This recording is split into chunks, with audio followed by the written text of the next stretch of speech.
Electrical ഇൻസ്പെക്ടറേറ്റിൻ്റെ അന്വേഷണം നടക്കുകയാണ്.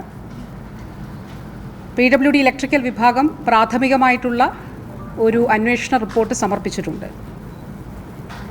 ഇത് കൂടാതെ പോലീസിൻ്റെ അന്വേഷണത്തിൻ്റെ ഭാഗമായി ഫോറൻസിക് പരിശോധന അവിടെ നടക്കുകയാണ്. ഈ സംഭവമുണ്ടായ MRI മെഷീൻ്റെ UPS റൂമിൽ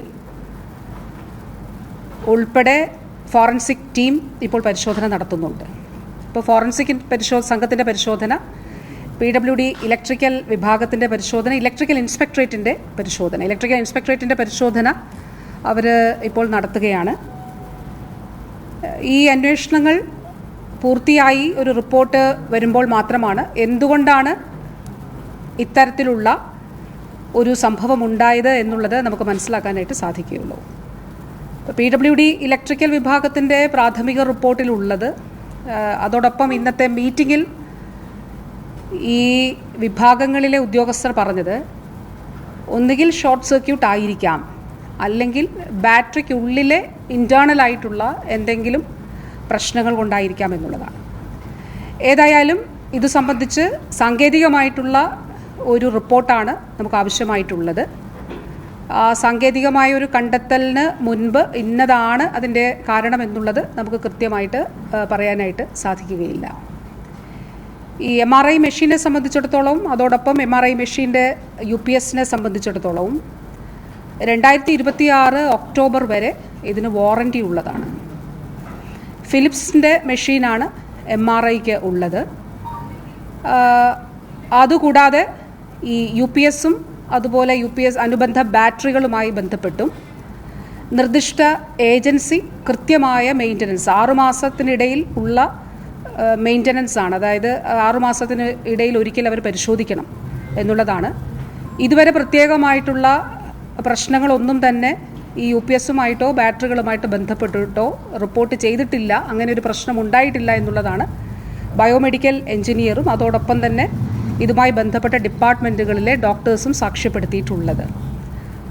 ഏറ്റവും അവസാനം ഇവർ ഈ 6 മാസത്തിനുള്ളിൽ മെയിൻ്റനൻസ് നടത്തി അതിൻ്റെ രജിസ്റ്റർ ഉൾപ്പെടെ ഇവിടെ സൂക്ഷിക്കപ്പെടുന്നുണ്ട്. അപ്പോൾ പിന്നെ എന്തുകൊണ്ട് ഇങ്ങനെ ഒരു സംഭവം ഉണ്ടായി എന്നുള്ളത് അത് കൃത്യമായി തന്നെ പരിശോധിക്കപ്പെടേണ്ടതായിട്ട് ഉണ്ട്.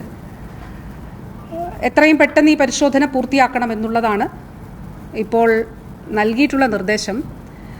കാരണം നമുക്കിപ്പോൾ MRI മെഷീൻ ഈ കൂളിംഗ് സംവിധാനം ഒന്നുമില്ലാതെ അത് ആ നിലയിൽ നിലനിർത്തുക, അങ്ങനെ നിലനിർത്തി പോന്നാൽ മെഷീന് കേടുപാടുകൾ സംഭവിക്കും.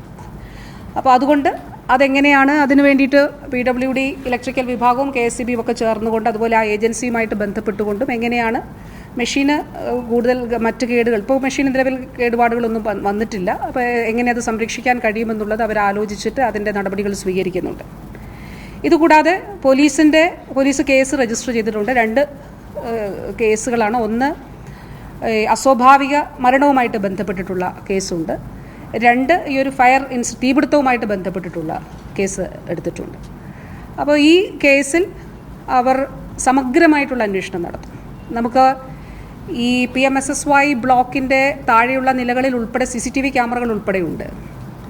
നമ്മൾ രജിസ്റ്ററുകൾ മെയിൻറ്റെയിൻ ചെയ്യുന്നുണ്ട്. അപ്പോൾ CCTV ക്യാമറകൾ ഉൾപ്പെടെ പരിശോധിച്ച് ദൃശ്യങ്ങൾ ഉൾപ്പെടെ എടുത്തുകൊണ്ട് വളരെ കൃത്യവും സമഗ്രവുമായിട്ടുള്ളൊരു അന്വേഷണം പോലീസിൻ്റേതായിട്ട് അവർ നടത്തുന്നുണ്ട്.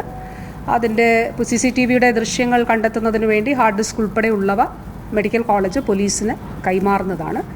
അതോടൊപ്പം മറ്റ് രജിസ്റ്ററുകളും, എമർജൻസി ഡിപ്പാർട്ട്മെൻറ്റിൽ സൂക്ഷിച്ചിട്ടുള്ള രജിസ്റ്ററുകളും മറ്റ് കാര്യങ്ങളുമെല്ലാം തന്നെ പോലീസിന് കൈമാറിയിട്ടുണ്ട്. ഇതുകൂടാതെ ഇവിടെ നമുക്ക് ഇന്നലെ ഉണ്ടായിരുന്നത്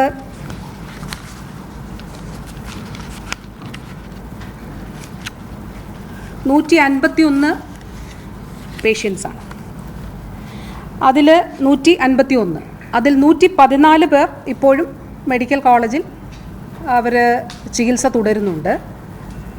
37 പേരാണ് മറ്റിടങ്ങളിലേക്ക് പോയിട്ടുള്ളത്. അതിലേറ്റവും കൂടുതൽ രോഗികൾ പോയിട്ടുള്ളത് ജനറൽ ആശുപത്രിയിലേക്കാണ്. അവിടെ 12 പേരാണ് അവിടേക്ക് പോയിട്ടുള്ളത്.